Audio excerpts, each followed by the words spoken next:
Hello नमस्कार दोस्तों, कैसे आप सभी लोग। उम्मीद है सभी स्वस्थ होंगे।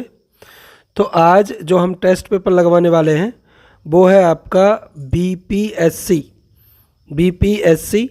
बीपीएससी यहाँ पर टीचर्स की जो भर्ती होने वाली है, टीचर्स रिक्रूटमेंट जो एग्ज़ाम है वो 4.0 यानी फोर्थ भर्ती होने वाली है, जिसमें कि आपके तकरीबन 46,000 के करीब पद रिक्त हैं जिन पर भर्ती की जाएगी। तो उसमें ये जो टेस्ट आप लगाने वाले हैं ये आपका प्राइमरी लेवल का है। प्राइमरी लेवल का सबसे पहला जो प्री एग्ज़ाम होता है तो उसका हम टेस्ट लगाने वाले हैं। तो आप देखिए, जो लोग भर्ती देख रहे हैं या देखना चाहते हैं या फॉर्म भरना चाहते हैं तो उनके लिए वीडियो ये काम का हो सकता है। उससे उन्हें अंदाज़ा हो जाएगा कि उन्हें तैयारी किस लेवल की करनी है या उनकी तैयारी इस काबिल है या नहीं है कि वो अपना एग्ज़ाम में नंबर ला पाएँ। तो चलिए शुरू करते हैं। ये हमने मॉडल पेपर डाउनलोड किया हुआ है प्रीवियस ईयर का। तो ये 2023 में हुआ था एग्ज़ाम। तो मैं इसको सॉल्व करने वाले हैं और देखेंगे कि आपके कितने मार्क्स आते हैं और किस तरीके का पेपर आता है। तो सबसे पहला क्वेश्चन यहाँ पर, पहले लैंग्वेज के 30 क्वेश्चन सॉल्व करने, जिसमें पहला है हमारा इंग्लिश का। पहला क्वेश्चन है E1, I have so many good friends. अब इसमें कौन सा आएगा? ए आएगा, एन आएगा, द आएगा, more then of the above और नन ऑफ द एबव। तो इसमें एक जो विकल्प है वो आपको एक्स्ट्रा मिल रहा है, वन ऑप्शन एक्स्ट्रा है और इससे आपको थोड़ा सा ज़्यादा वर्डन झेलना पड़ सकता है कि एक ऑप्शन आपको ई जो है वो अलग से देखने को मिल रहा है। चलिए तो शुरू करते हैं।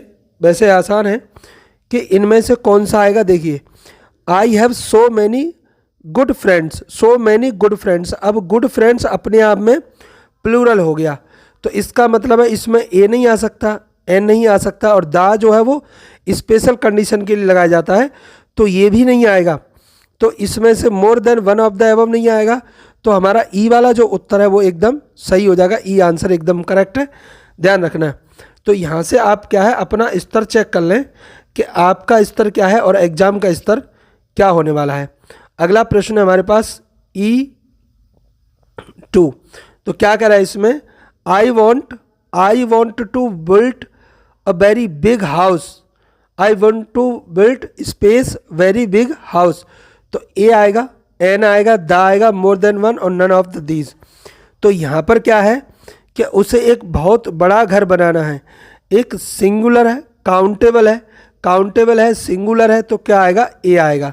तो ये सेंटेंस हो जाएगा I want to build a very big house. तो इसमें क्या आएगा? ए। इसका पहला वाला उत्तर एकदम सही है। आगे है आपका E3 number question. E3 number में क्वेश्चन में क्या कह रहा है? Which of the following is not a part of gardener. इनमें से कौन सा पार्ट गार्डनर का नहीं है? Which of the following is not a part of a gardener. इनमें से कौन सा पार्ट गार्डनर का नहीं है? तो फ्लावर जो है वो गार्डनर का भाग होता है और ग्रास भी गार्डनर का होगा। और अगले वाला है आपका वार्डरोब जो होता है दैट इज़ द अलमारी। ये क्या है? एक अलमारी है। तो अलमारी गार्डनर का हिस्सा नहीं होती है। यहाँ पे ये आपको वर्ड मीनिंग पता होना चाहिए कि वार्डरोब का मतलब होता है अलमारी। तो ये वाला जो उत्तर है वो इसका सही हो जाएगा। बाकी डी और ई पहले से ही गलत माने जाएंगे। आगे देखें, प्रश्न संख्या हमारे पास कौन सा है? 4 प्रश्न में क्या करा है? Which of the following is the part of railway station. Which of the following is a part of railway station. इनमें से कौन सा पार्ट जो है वो रेलवे स्टेशन का है ना? तो जो रेलवे स्टेशन का नहीं है उसको ही हमें क्रॉस करना है। पहला है यहाँ पर प्लेटफॉर्म। अब रेलवे स्टेशन पर प्लेटफॉर्म आपने अच्छे से देखा होगा, कोई दिक्कत नहीं है। ये प्लेटफॉर्म रेलवे का पार्ट होता है। ओवरब्रिज भी रेलवे का पार्ट होता है, आपने देखा हुआ है। अराइवल और डिपार्चर, अराइवल ट्रेन के आने को कहते हैं और डिपार्चर बोर्ड यानी जाने को कहते हैं। तो ये भी रेलवे का पार्ट होगा। तो इसका कौन सा उत्तर सही हो जाएगा? More than one of the above. As में ऊपर वाले में एक से ज़्यादा सही है, तो डी वाला इसका उत्तर एकदम सही हो जाएगा। आगे हम प्रश्न चलते हैं, प्रश्न संख्या 5। तो आप अपना लेवल चेक करें कि आपको कितना इसमें समझ आ रहा है। आप ये एग्ज़ाम दे सकते हैं या नहीं दे सकते हैं। अगला है the 6 letter of the alphabet after J will be. The 6 letter of alphabet after J will be. J के बाद 6 लेटर बताना है आपको। तो जे की पोजीशन के बाद वाला 6 लेटर बताना है। तो देखो अब जे से ही आपको काउंटिंग करना है। तो जे के बाद जो 6वां लेटर होगा जे, उसके बाद आता है के, एल, एम, एन, ओ। तो के को हम 1 नंबर देंगे, 2, 3, 4, 5। ओ के बाद क्या आएगा? पी। तो इसका सही उत्तर क्या हो जाएगा? पी हो जाएगा, ध्यान रखना है। अगला चलते हैं प्रश्न संख्या 6। इन a zoo live in cage. तो in a zoo live in cage, birds cage में रहती हैं, एनिमल्स रहते हैं, स्नेक्स रहते हैं, मोर देन 1 होगा या नन ऑफ दीज होगा। ठीक है, तो देखो बर्ड्स को भी केज में रखा जाता है। केज होते हैं पिंजरा, पिंजरे में बर्ड्स रहती हैं, पिंजरे में एनिमल्स भी रहते हैं और पिंजरे में स्नेक्स भी रहते हैं। तो तीनों में रहते हैं, तो इसका कौन सा हो जाएगा? डी वाला एकदम सही हो जाएगा, ये ध्यान रखना है। अगला है प्रश्न नंबर 7।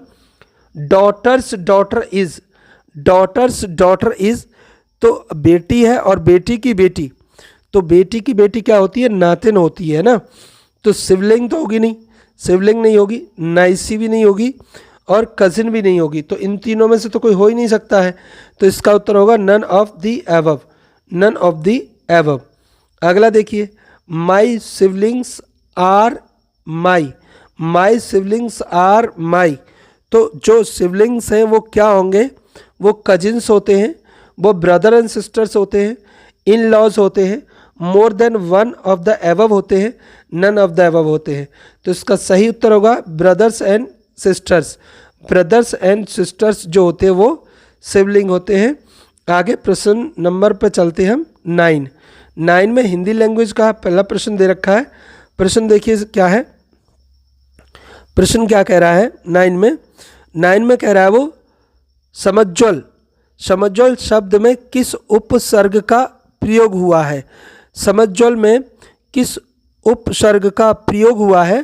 तो समुज्वल, तो म है इसमें, तो इसमें सम आएगा या सन न आएगा, सम आएगा, या फिर उपयुक्त में एक से अधिक आएगा या उपयुक्त में से कोई नहीं आएगा।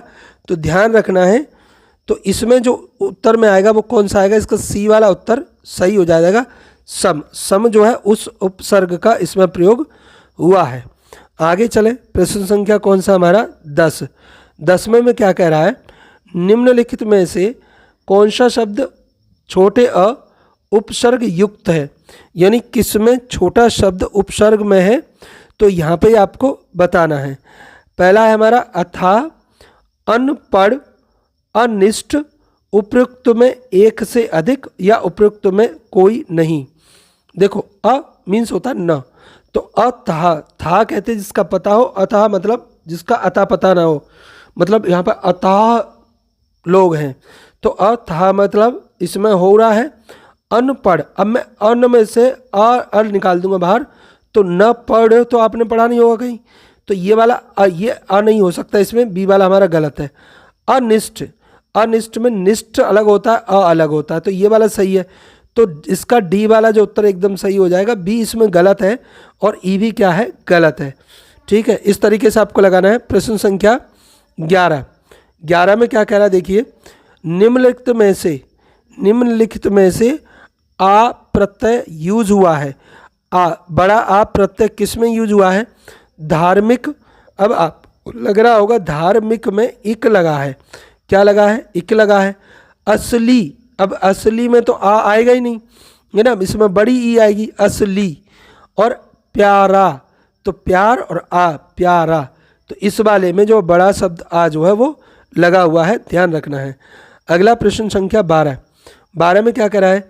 जिसमें दोनों पद प्रधान होते हैं वह कौन सा समास होता है? जिसमें दोनों पद प्रधान हो।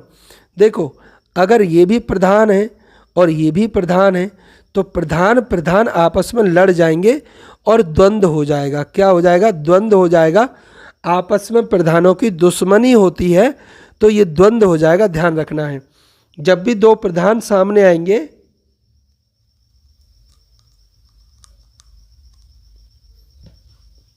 द्वंद्व हो जाएगा। अगला प्रश्न संख्या हमारे पास कौन सा है? 13 में चलते हैं। 13 नंबर में देख के बताते हैं कौन सा उत्तर क्या है। तो 13 में कह रहा है जन्मांध, जन्मांध में कौन सा समास है? जन्मांध में कौन सा समास है? ध्यान रखना है। तो जन्म से अंध, जन्म से अंधा कौन सा होगा? कर्मधारय समास होगा। कौन सा होगा? कर्मधारय समास इसमें होगा। आगे चले, आगे है प्रश्न संख्या हमारे पास 14। तो स्वर संधि में कितने प्रकार होते हैं? स्वर संधि के कितने प्रकार होते हैं? तो स्वर संधि के 3 प्रकार होते हैं। कितने होते हैं? 3। तो इसमें ध्यान रखना है। तो 3 प्रकार होने पर इसमें से कोई भी उत्तर सही नहीं होगा। कितने प्रकार होंगे? 3 होते हैं। स्वर संधि के प्रकार होते 3, जिसमें दीर्घ, गुण और वृद्धि आती है।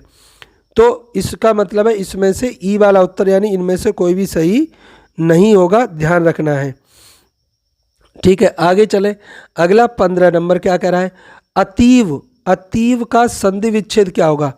अतीव का संधि विच्छेद क्या है? तो अतधन ईव, अतधन ईव यानी पहला ही उत्तर इसका सही होता है। अतधन ईव अतीव का संधि विच्छेद होता है, बाकी के गलत है। तो चलिए अगला चलते हैं। प्रश्न संख्या हमारे पास कौन सा है? 16। प्रत्युत्तर शब्द में कौन सी संधि होती है? प्रत्युत्तर, प्रत्युत्तर में कौन सी संधि होगी? तो प्रति और उत्तर है ना, प्रति उत्तर। तो ए और उत्तर, प्रति उत्तर में कौन सी संधि होगी? इसका विचार करने पे देखेंगे इसका कि प्रति उत्तर में और प्रति और उत्तर क्या क्या मिलेगा इसमें? प्रति और उत्तर। प्रति को हमने किसके साथ जोड़ा है? उत्तर के साथ जोड़ा है। तो देखो यहाँ से छोटी ई निकलेगी और यहाँ से निकलेगा छोटा ऊ। छोटी ई और छोटा यू मिलकर क्या बना रहे हैं? प्रत्यु उत्तर। तो इसमें कौन सी होगी? यण संधि होगी। कौन सी होगी? यण संधि इसके अंदर होगी, ये ध्यान रखना है। आगे चले, आगे हमारे पास प्रश्न संख्या है 17। तो 17 में क्या कह रहा है? 17 का देखते हैं नंबर कहाँ गया। 17, चलिए 17 नंबर चलते हैं। 17 नंबर में क्या कह रहा है? मनोरंजन, मनोरंजन का संधि विच्छेद क्या होगा? मनोरंजन का संधि विच्छेद क्या होगा? मन धन रंजन, मन धन रंजन। तो मनोरंजन होगा। तो इसमें पहले वाला जो उत्तर है वो एकदम सही हो जाएगा। प्रथम उत्तर इसका एकदम सही है। आगे ब्राह्म चिन्ह को कहते हैं। इस वाले ब्राह्म चिन्ह को क्या कहेंगे? ब्राह्म चिन्ह यहाँ पर ऊपर डॉट और कॉमा लगा हुआ है, तो इसको अर्ध ब्राह्म कहा जाता है। क्या कहते हैं? अर्ध ब्राह्म कहा जाता है। इसको हम अर्ध ब्राह्म कहते हैं, ध्यान रखना है। आगे प्रश्न संख्या है 19। हिंदी शब्दकोश में निम्नलिखित में से कौन सा शब्द सबसे पहले आता है? शिष्टाचार, श्लाघा, श्रेय, उपयुक्त में से एक से अधिक या कोई नहीं। तो इसमें जो सबसे पहले आएगा वो आएगा आपका, देखो, शिष्टाचार, श्लाघा। तो श्लाघा और शिष्टाचार, तो एस एच लिखेंगे हम इसे, जबकि इस वाले को एस एच एल लिखा जाएगा, इसको एस एच आई लिखा जाएगा, शी। तो ये वाला जो उत्तर है वो पहला वाला सही इसका हो जाएगा। 19 का प्रथम शब्द जो है वो सबसे पहले आएगा। अगला देखिए प्रश्न संख्या 20। व्यास, व्यास का विलोम शब्द क्या है? व्यास का विलोम शब्द क्या है? तो व्यास का शब्द समास है, समर्थन है, प्रावधान है, उपयुक्त में से, उपयुक्त में एक से अधिक या उपयुक्त में से कोई नहीं। तो यहाँ आपको बताना है, यहाँ आपको बताना है व्यास का विलोम शब्द। व्यास मीन्स क्या होता है? व्यास मीन्स होता है विस्तार, विस्तार या चौड़ा। तो विस्तार या चौड़े का विलोम शब्द शकरा होना चाहिए, या शकरा हो सकता है, बहुत छोटा हो सकता है। तो इसको हम संकुचन भी कह सकते हैं। यह समास, संवर्धन और प्रावधान है। तो उपयुक्त में से कोई भी इसमें उत्तर सही नहीं है, ये ध्यान रखना है। अगला प्रश्न चलें। अगला प्रश्न हमारे पास प्रश्न संख्या 21। 21 में क्या कह रहा है वो? 21 में कह रहा है हिंदी में प्रचलित विदेशी भाषा व उनके शब्द युग्म, हिंदी में प्रचलित विदेशी भाषा व उनके युग में कौन सा सही नहीं है? कौन सा सही नहीं है? अवध जो है वो अरबी का शब्द है, एकदम सही है। अमरूद जो है वो अमरूद किसका है? अमरूद तुर्की का शब्द है, नहीं, अमरूद जो है वो तुर्की का शब्द नहीं है, ये गलत माना जाएगा। आज़ादी फारसी का शब्द है, सही है। तो हमारा जो बी वाला है वो मिलान जो है वो गलत है, ध्यान रखना है। अगला है प्रश्न संख्या 22, मगही किस भाषा की बोली है? मगही किस भाषा की बोली है? तो ध्यान रखना है आपको, मगही किस उपभाषा की बोली है, उपभाषा की बोली है। तो इसका सही जो उत्तर होने वाला है, अब देखो मगही कैसा स्वरूप सुनने में लग रहा है?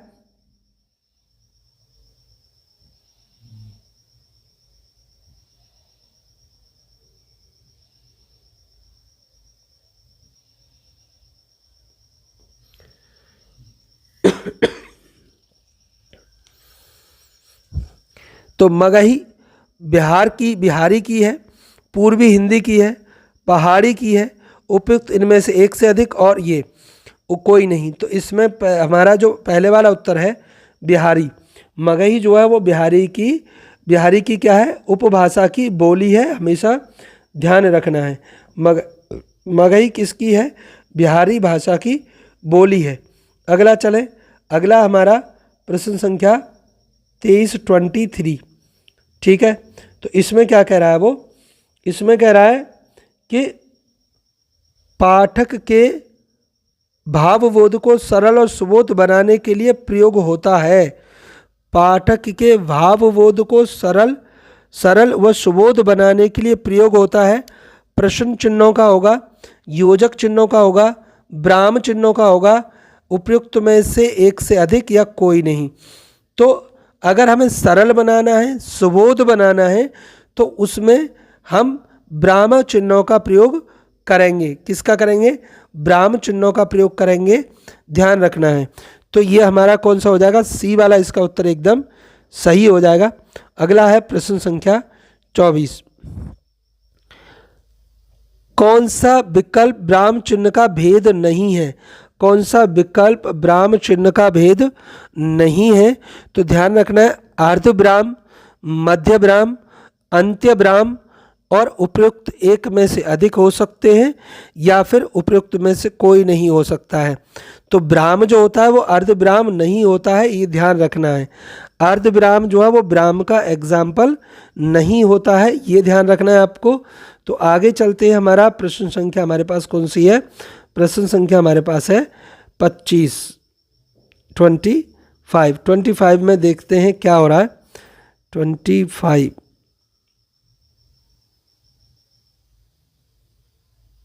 हाँ जी,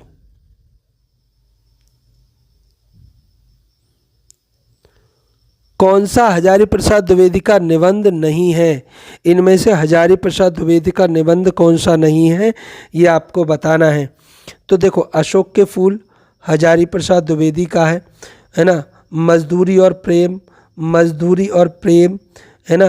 कुटज जो है वो हजारी प्रसाद द्विवेदी का है, लेकिन ये वाला बी वाला जो है वो हजारी प्रसाद द्विवेदी का निबंध नहीं है। हजारी प्रसाद द्विवेदी का निबंध जो है वो मजदूरी और प्रेम नहीं है। तो 25 का हमारा बी वाला एकदम सही हो जाएगा। अगला देखिए, अगला क्या है? अगले में कह रहा है वो उपन्यास और उपन्यासकार का कौन सा युग्म सही नहीं है? कौन सा युग्म सही नहीं है? तो जुलूस फणीश्वर नाथ का नहीं है, यही गलत है, ये गलत है। बाकी सब सही है, इसमें बाकी सब सही है। तो ये वाला उत्तर, डी वाला उत्तर इसका एकदम सही हो जाएगा। तो जुलूस जो है वो फणीश्वर नाथ रेणु का नहीं है, ये ध्यान रखना है। प्रश्न संख्या 27 क्या कह रहा है? प्रश्न संख्या 27, प्रश्न संख्या 27 कह रहा है हमसे कि वह शब्द शक्ति जिसके द्वारा सीधे कथन, साक्षात संकेतिक या मुख्य अर्थ का ज्ञान होता है, उसे कहते हैं। तो इसे क्या कहते हैं ये आपको बताना है। तो इसका होगा अविदा, अविदा कहते हैं। पहला ही उत्तर इसका क्या है, सही है, उसे क्या कहेंगे हम, अविदा कहते हैं। तो ये ध्यान रखना है। आगे प्रश्न है हमारा 28 नंबर 28 में क्या कह रहे हैं, ध्वनि सिद्धांत के प्रतिपादक आचार्य हैं। ध्वनि सिद्धांत के प्रतिपादक आचार्य हैं ध्वनि सिद्धांत। अब ध्वनि सिद्धांत के प्रतिपादक पूछे जा रहे हैं, तो ध्वनि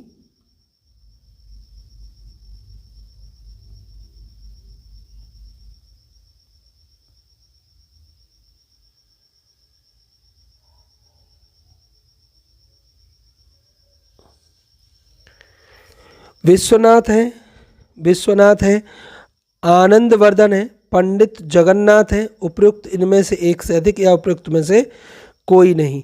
तो इसका उत्तर हो जाएगा आनंदवर्धन। आनंदवर्धन जो है वो ध्वनि के क्या है, ध्वनि सिद्धांत के प्रतिपादक हैं। ये ध्यान रखना है। आगे प्रश्न संख्या हमारे पास कौन सी है, 29 में कह रहा है निम्नलिखित में से स्थापना अ और तर्क ब पर विचार कीजिए और नीचे दिए गए कूट से सही विकल्प कीजिए। कला का उदय जीवन से है। कला का उदय किससे है, जीवन से है। कला का उदय किससे है, जीवन से है यहाँ। तो आपको ये बताना है, इसमें आपको ये बताना है, जाहिर सी बात है कला का उदय किससे होता है, जीवन से होता है। बहुत अच्छा है। दूसरा कह रहा है कला जीवन को जीने के योग्य बनाकर उसे ऊंचा उठाती है। ये भी अति शुभ है। तो दोनों बहुत ही अति शुभ हैं और दोनों ही सत्य भी है, दोनों में संबंध भी है ना। तो दोनों सही हैं, दोनों ही क्या है, सही हैं। तो इसका जो सही उत्तर जाएगा वो किस में जाएगा, देखो अब इसमें कह रहा है वो असही है, ब गलत है, गलत हो जाएगा।